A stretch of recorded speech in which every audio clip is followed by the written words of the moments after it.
5 वर्ष विरोधकांच्या ताब्यात कारखाना होता. अतिशय बेकार अवस्था कारखान्यात झाली. इतकी आर्थिक परिस्थिती कारखान्याची डबकायला आली होती.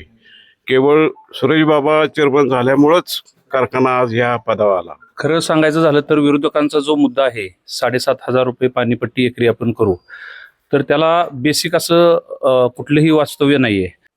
मित्रांनो नमस्कार, सांगली तक मराठी न्यूज चॅनलमध्ये आपलं स्वागत. सध्या आपण पेठ या भागामध्ये आहोत.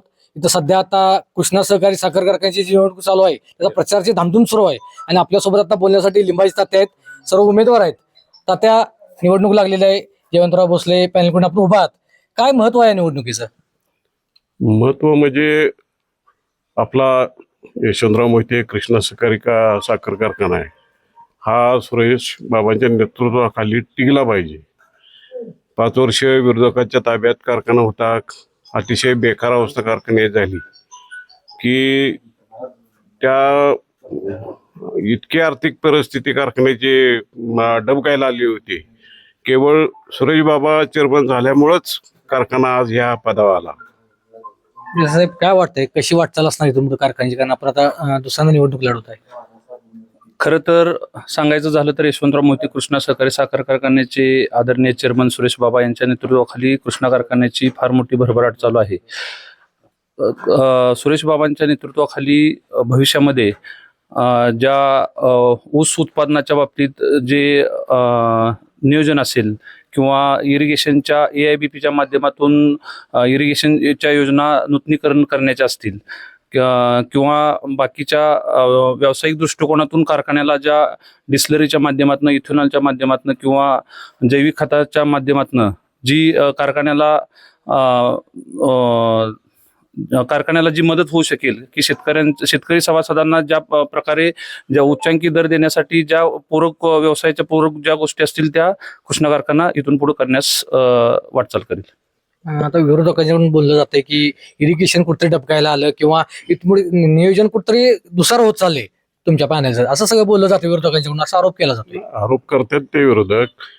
इरिगेशनला जवळजवळ काय 70 साली, 72 साली, 80 साली ह्या स्कीम झाल्या सगळ्या आणि 50-45 वर्षाच्या पुढे स्कीम झाल्या. ज्या पूर्वीच्या जुन्या टेक्नॉलॉजीनं ही इरिगेशन आपली झाली. सिमेंटच्या पाईपमध्ये त्या वितरण व्यवस्था आहे. आता दक्षिणचे आमदार माननीय अतुल बाबा, डॉक्टर सुरेश बाबा यांच्या माध्यमातून केंद्र शासनाकडून, महाराष्ट्र शासनाकडून त्या योजनांना अधिकचा निधी आणून त्याचं नूतनीकरण करण्याचा प्रयत्न अतुल बाबांचा अतिशय युद्ध पातळीवर चालू आहे आणि ते निश्चित या काही काळात त्या योजनांना पैसे येतील. खरं सांगायचं झालं तर विरोधकांचा जो मुद्दा आहे 7,500 रुपये पाणीपट्टी एकरी आपण करू, तर त्याला बेसिक असं कुठलंही वास्तव्य नाहीये.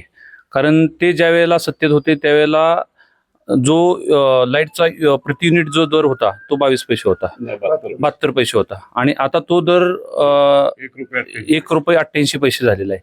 आणि त्या दराच्या जर 72 पैसे युनिट असताना त्यांनी जी पाणीपट्टी करायला पाहिजे होती ती फार म्हणजे 3200-3500च्या दरम्यान करायला पाहिजे होती. परंतु ते पोकळ आश्वासन देतात आणि त्याला कुठलाही बेस नाही. जर समजा त्यांनी 7,500 रुपये पाणीपट्टी करू तर आजचा जो इरिगेशनचा जो खर्च आहे म्हणजे साधारणपणे इलेक्ट्रिकचा खर्च हा इरिगेशन योजनेवरती निम्मा खर्च होऊन जातो. तर ते इलेक्ट्रिकच्या बाबतीमध्ये त्यांचं धोरण जे आहे ते कुठेही स्पष्ट नाहीये. ज्या योजना 45-50 वर्ष झालेल्या आहेत त्या योजना नूतनीकरण करण्यासाठी किमान काहीतरी कॅपिटल इन्व्हेस्टमेंट त्या योजनेवरती लागणार आहे. तर ती कॅपिटल इन्व्हेस्टमेंट जी आहे ती कोणत्या माध्यमातून करणार?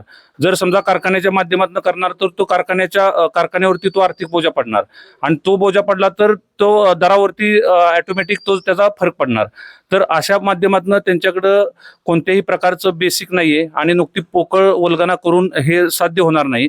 हे साध्य फक्त होऊ शकतं राज्य सरकार, केंद्र सरकार यांच्या मदतीतून होऊ शकतं. त्याच्यामध्ये ॲक्सिलरेटेड इरिगेशन बेनिफिट योजना जी आहे ती कृष्णा खोरे महामंडळाच्या माध्यमातून राज्य सरकार आणि केंद्र सरकारच्या माध्यमातून भरपूर प्रमाणात निधी उपलब्ध केला जाऊ शकतो आणि त्यासाठी डॉक्टर कराड दक्षिणचे आमदार माननीय डॉक्टर अतुलबाबा भोसले यांच्या माध्यमातून उच्च स्तरीयवरती प्रयत्न चालू आहेत आणि ते त्यात यशस्वी होतील आणि इरिगेशनचा पूर्णपणे कायापालट होईल.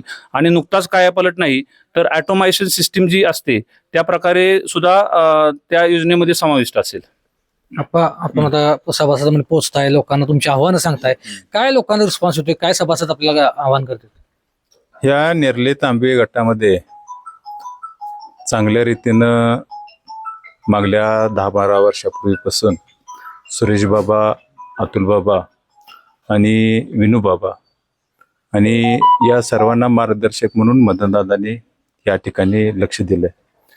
चांगल्या रीतीनं इरिगेशन स्कीम चालू आहेत आणि ज्या वेळेला आम्ही मतदाराच्या दारात जातो त्यावेळेला त्यांना आपण मोफत साखर देणं, त्याचबरोबर त्यांची घरपोच साखर करणं, त्याचबरोबर वेळेवर ऊसतोड आपण देणं आणि ऊसतोड देतो म्हणजे आपण आता 12,000 क्रशिंग आपण केलंय आणि 12,000 क्रशिंग केल्यामुळं आपल्याला बऱ्यापैकी इथं एक 2-3 महिन्यामध्येच आपण ऊस आपण नेतोय. त्यामुळे शेतकऱ्यांना दुसरी पिकं आपल्याला मिळतात. त्यातून आपल्याला शेतकऱ्यांची उन्नती होते, आर्थिक थोडंसं त्यांना 4 पैसे मिळून जातात. आणि चौथी गोष्ट म्हणजे अशी की त्यांचा वेळेवर ऊस तोडून गेल्यानंतर वेळेवर त्यांना बिल मिळणे. हा जो अजेंडा आहे हा सुरेश बाबांच्याकडं, अतुल बाबांच्याकडं, विनू बाबांच्याकडं आहे, सहकार पॅनेलकडं आहे आणि त्या सहकार पॅनेलमधून लिंबाई तात्या, दत्ताजी देसाई आणि मी नेरले तांबे गटातून उभा आहे आणि चांगल्या रीतीनं आमची जी 14 गावं आतापर्यंत फिरून झालीत या 14 गावामध्ये चांगल्या रीतीनं आम्हाला रिस्पॉन्स शेतकऱ्यांचा मिळतोय, सभासदांचा मिळतो. शेवटचा प्रश्न, काय आव्हान कराल मतदारांना? आव्हान मतदारांना एकच करेन की आपला कारखाना वाचवायचा असेल आणि धोराडे हे ठेवायचं असेल पेटतं तर सुरेश बाबांच्या आणि जयवंतराव भोसले यांच्या मार्गदर्शनाखाली आणि त्यांच्या मागं खंबीरपणानं उभं राहणं गरजेचं आहे शेतकऱ्यांनी आणि सभासद. तर आपण काय आव्हान कराल? सभासदांनी विरोधकांच्याकडे दिलेली 5 वर्ष त्यांचा कारभार बघावा आणि आमचा कारभार बघावा या 11 वर्षाचा. त्यांना लक्षात येईल की सुरेशबाबांनी कुठंपर्यंत कारखाना नेला. तर सहकार पॅनेलच्या पाठीमागं बहुसंख्य जास्तीत जास्त सभासद राहतील याचा ठाम विश्वास मला आहे. आपण काय आव्हान कराल? मी शेतकरी सभासद बंधूंना मी कळकळीचं आवाहन करतो की जे 2010 ते 2015चा कालावधी विरोधकांनी जो कारखान्यावरती सत्ता देऊन शेतकऱ्यांनी बघितलेला आहे आणि मागच्या 11 वर्षामध्ये माननीय डॉक्टर सुरेश बाबांच्या नेतृत्वाखाली सुद्धा कारखान्याची प्रगती बघितलेली आहे. गेल्या 11 वर्षामध्ये 14 पुरस्कार कारखान्याला मिळालेले आहेत आणि ते पुरस्कार सर्व स्तरातील पुरस्कार आहेत.